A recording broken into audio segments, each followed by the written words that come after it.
በስመ አብ ወወልድ ወመንፈስ ቅዱስ አሐዱ አምላክ አሜን። ሰላም ክርስቶስ ምስኩላህና ይኩን ስድራ ለሉ እግዚአብሔር ከመይ ወይልኩም እምባር ንሎም ማዓንቲ ከዓ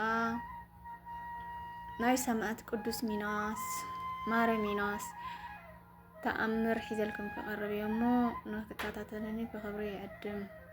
ሰነ 15 ቅዳሴ ቤቱ ንቅዱስ ሚና ማርያም ሚና ዓርኪ ኣብ ንቄርሎስ አድሰዋይ እዩ። እንኳ አብጽሕና ናይ ሰማዕት ቅዱስ ሚና ማርያም ሚና በረከት አይፈለየና አሜን። ተአምር ቅዱስ ሚና ሰማዕት። ሓደ ሰብኣይ ብመገሻ ናብ ሓንቲ ከተማ ከደ እሞ ናብ ቤተ ክርስቲያን ቅዱስ ሚና ብምኻድ ጸሎቱ ኣብጽሐ። እዚ ጋሻ ምሕደሪ ስለ ዘይነበሮ ድማ ኣብ እንዳ ሓደ ሰብኣይ ሓደረ።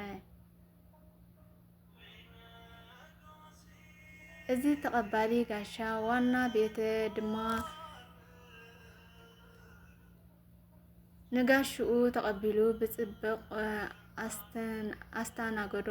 እቲ ጋሻ እግሩ ተሓጺቡ ድራሩ በሊዑ ናብ መደቀሲ ክሓልፍ ከሎ ኣዋርቕ ሒዙ ከም ዘሎ እቲ ተቐባሊ ጋሻ ረኣየ። ስለዚ ድማ እቲ ዋና ቤት ክድቅስ እንተበለ ድቃስ ኣበዮ። ነተን ኣዋርቕ ብኸመይ ከም ዝወስደን ንነዊሕ ድሕሪ ምሕሳብ ድማ ነቲ ጋሻ ክቐትሎ ወሰነ። ከም ወሰኒኡ ድማ ፍርቂ ለይቲ ምስ ኮነ ናብ መደቀሲ ናይቲ ጋሻ ከይዱ ወቂዑ ቀተሎ። ንኣካላት ቆራሪጹ ድማ ኣብ ዕብይ ዝበለ ዘንቢል ብምእታው ኣብ መንደቕ አንጠልጢሉ ክነግሀሉ ድማ ተጸበየ።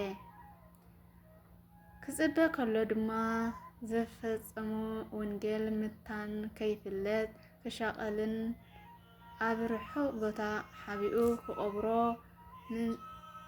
ምዃኑ ይሓስብ ነበረ። እዚ ቀታሊ ብኸምዚ ወዲ ከምዚ ሓሳባት ኣእምርኡ ተመሊኡ ሓሳብ ክወርድን ከደይብን ከሎ ናይ ክርስቶስ ወተሃደር ቅዱስ ሚና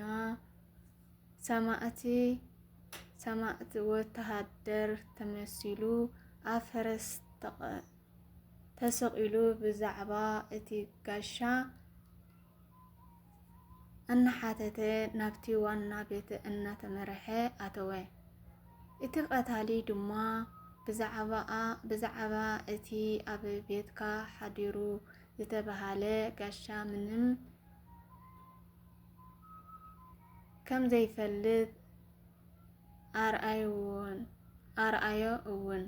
ከም ዘይፈልጥ ርእይዎ እውን ከም ዘይፈልጥ ሓበረ።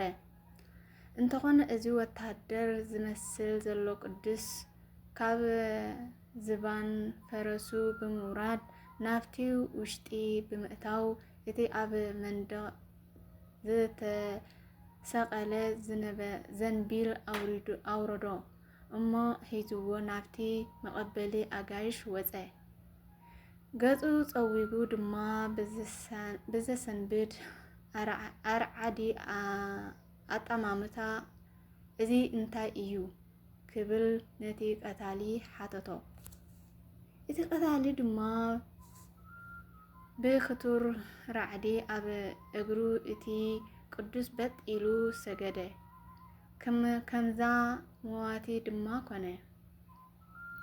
እቲ ቅዱስ ድማ ነቲ ዝተቆራረፀ ኣካላት ናይቲ ጋሻ ካብቲ ዘንቢል ኣውፅአ ከም ኣካላት ሰብ ከምቲ ዝነበሮ ብምልግጋብ ጸለየ እሞ ነቲ ጋሻ ካብ ሞት ኣተንስኦ።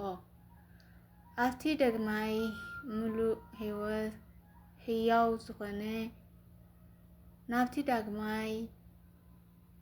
ህያው ዝኾነ ስጋኡ ከም ዝትንስእ ገበሮ። ነቲ ህይወት ዝዘርአ ጋሻ ድማ ንእግዚአብሔር ክብሪ ሃብ በሎ።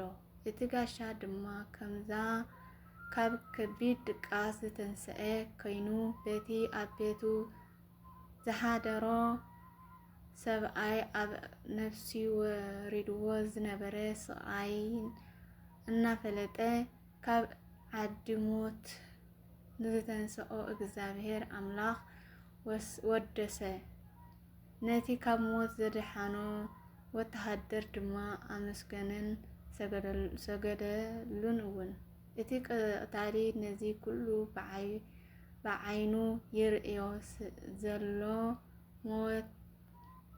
ሞወቲ ምትንሳኡ ዝተቆራረፀ ኣካል ዳግማይ ኣካል ክኸውን ከሎን ምስ ረኣየ ካብቲ ከም ሞት ኮይኑዎ ዝነበረ ተንሲኡ ይርኢ ነበረ እሞ እቲ ወተሃደር ድማ ነቲ ዝተወሰደ ወርቂ ንዋኑኡ መለሰሉ። ጉዕዞኻ ቀጽል ኢሉ ድማ ኣፋንዎ። ናብቲ ቀታሊ ብምጥማት ድማ ከም ዝግብኦ ገይሩ ኣትሪሩ ገሰጾ፣ ገንሖ፣ መሃሮ እውን። እቲ ቀታሊ ይቅርታ ሕድገትን ምስ ለመነ ድማ ካብቲ ወንጀል ይቅር በለሉ። ኣብ ክንዲ እቲ ቀታሊ ድማ ጸሎት ኣብጽሐ። ኣብ ፈረሱ ተሰቂሉ ድማ ካብ ዓይኖም ተሰወረ። ኣሜን።